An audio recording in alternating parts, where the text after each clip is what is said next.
And joining us now, of course, is Tommy Vaughn, who is the producer for the Georgia Bridal Show, and it's coming up, and he's going to tell us all about it. Thanks so much, Tommy, for joining us. Thank you, Natalie. It's great to have you here on the Southern Scene. So let's talk about the Georgia Bridal Show. Now, you've been doing this a long time.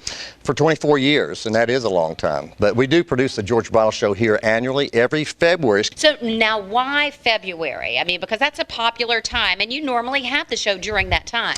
Natalie, we have the show the same time because Valentine's Day is a heavy engagement day, so we have it after Valentine's Day. So there's a reason why we do that. But it's the same time every year here in Savannah. It's a great time to come out and plan your wedding. Let's talk about what can be expected at the show.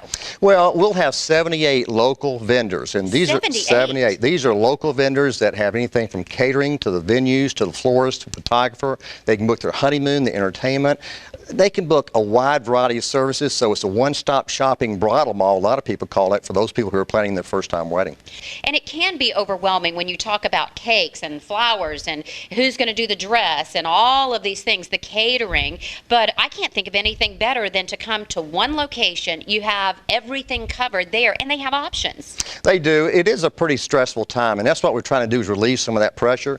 They can save time and also money because a lot of these vendors have show specials that they can only get at the show itself. So it's a great opportunity for these people to come out to meet people personally. They can smell the flowers, they can taste the cakes, they can talk with their photographers, they can really see these people one-on-one, and it really is a great opportunity for these people who have a lot of decisions to make, and we sort of shorten what I call their learning curve, their decision-making time. So it's a great opportunity. You know, I didn't even think about that. So it's not just you walking up to and having a conversation with somebody. You may actually get to sample the cake. Oh, yeah. You know, actually see some of the dresses and options and things of that nature. And that's something to be said, not only to be able to talk about something, but actually see it and taste it and that kind of thing. And as you said, you know, during that particular show, they're going to be offering deals that you're not necessarily going to get year-round. That's true.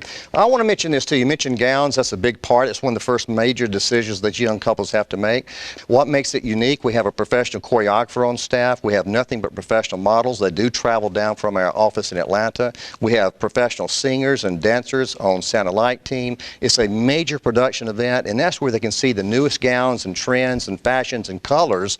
Things, not just gowns, but also tuxedos. All members of the wedding party is represented in our fashion show. And not just hanging on a hanger. That's you right. actually see it on someone, so you know how that dress is going to walk and how it's going to appear. What would you say, you know, Tommy, is the biggest obstacles out there when they're putting their planning together? Well, this is a first-time planning event for them, so they've really never had any experience going through this process before. So the first major decision most couples need to make is securing a venue. The venue a lot of times dictates the date, and so the venue is the very first decision most couples need to make, but also you have other major decisions like your photography and catering and floral. These are all in the first decision-making process, but the key thing is venue, because there's a limited number of venues. Savannah is a great wedding market. We have a lot of unique venues, but people are doing things a little bit different now. A lot of outdoor weddings are taking place, barn-type venues. I mean, so it's a trend that's happening. Destination weddings have gotten so popular as well. I mean, of course, here in our area, I mean, you can't deny Savannah's a beautiful area, no matter if you're downtown in the historic district, or if you're, you know, out in the coastal areas. No matter where you go, it's going to be beautiful. And this is a show that particularly caters to our specific area, even though you do have these shows in other areas. We do, and really the vendors are all, as I said earlier, come from this particular area, but the people attending the show come from about a 50 to 100-mile radius of Savannah. But again, it's an opportunity for them to interact one-on-one with these type people. And really, the comments are from the moms especially. They like it because it really provides a one-stop shopping for a lot of different venues and also services that these people need to secure. Well, I know where I'm going to go when my daughter gets old enough. Hopefully, it'll be a few years from now. So I'll just be there at the Georgia Bridal event. We'd love to see you. Well, thanks, Tommy. It's always great to see you. Thanks for joining us again on the Southern Scene. And we will be highlighting some of the vendors right here on the Southern Scene. Great. Thank you.